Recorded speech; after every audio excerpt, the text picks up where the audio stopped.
Hi, this is Jim Mathis from the Squirrel Nut Zippers, and welcome to Launch. I think probably 30s punk was one that I heard that I thought was pretty cool. The neo-swing thing to me is a joke.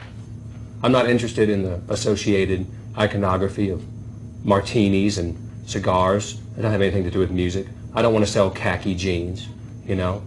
As a band, we're trying to make music that's timeless.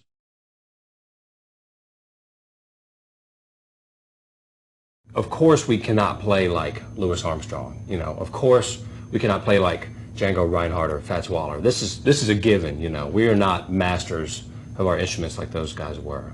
But on the other hand, I think that man for man, in terms of the complexity of what we do and our ability to drop and improvise at any given point, I think that we're better than the majority of rock and roll bands that are out there.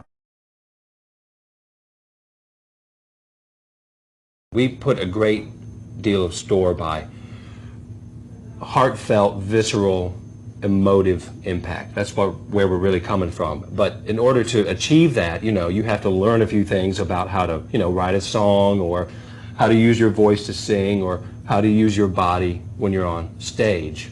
So I think that the cop-out answer is that it's simultaneous, you know, artifice and complete heartfelt sincerity. I got turned on to Harlem hot music 10 years ago, and so, you know, I had a little guitar, and I had got this old arch top, and I would go home and play my Fats Waller records, you know, and then I'd go out and play rock and roll, and then I'd come home and play Cab Calloway, you know. But the songs that I started writing were basically Squirrel Nut Zippers songs, but there was no Squirrel Nut Zippers. I think we were on the Horde tour, and this old woman came up, easily 70 years old. She had the CD. She said, "Oh, I love your music. And, oh, it's so great. Would you sign my CD?" And I was like, "Oh, I'd be delighted, you know." She goes, "And my mother likes it too." And she points behind her, and there's this ancient woman. You know, I love it. It was great. That was one of the greatest experiences of my life.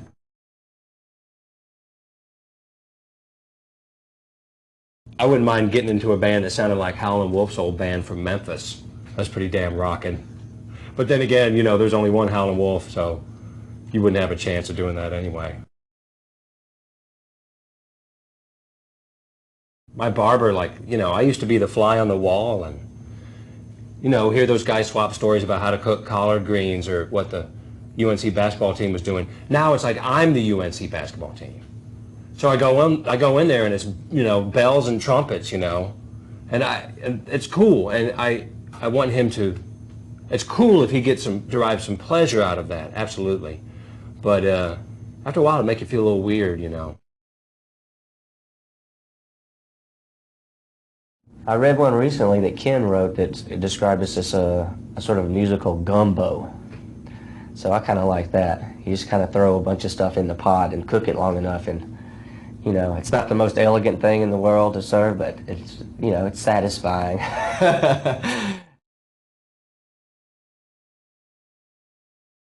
I think swing is a part of our sound, but it's not really what we are. I think a lot of the swing dancers would tell you the same thing too, because a lot of our music's too fast and too weird to do the swing dancing to, I think.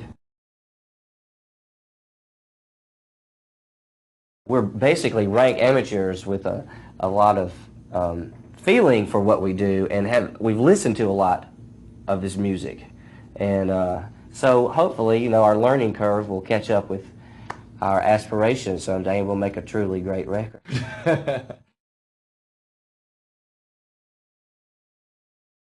If we want an instrument in the band, we'll just buy the instrument, and somebody will sort of volunteer to play that instrument. And so we'll learn, you know, teach ourselves how to play that. And so, you know, we get better at the horns especially. You know, that was something that some people had a little background in. Like Tom had a little background, and Ken had a little background in saxophones. But, you know, never playing it all the time like they do now and trying to play jazz is very hard. I was really into Neil Young and stuff like that, you know, when I was a teenager. So, you know, but at the same time we were playing Elmore James and this kind of stuff. So it's always been a real mixture with me. Starting out with the blues and country music and bluegrass music is what I grew up hearing a lot of where I grew up. And my family are musicians, so there's a lot of music in my house. So the jazz element didn't really enter into it until I met Catherine and we started the band, because that was sort of our common ground where I thought her voice would work. And so I started beginning to learn some jazz changes and to put jazz music together. I'd like to have, you know, a trio, and I'd like to have a gospel quartet, and I'd like to have a jazz big band. You know. I got a 70 Monte Carlo that I just bought. Some $2 shoes.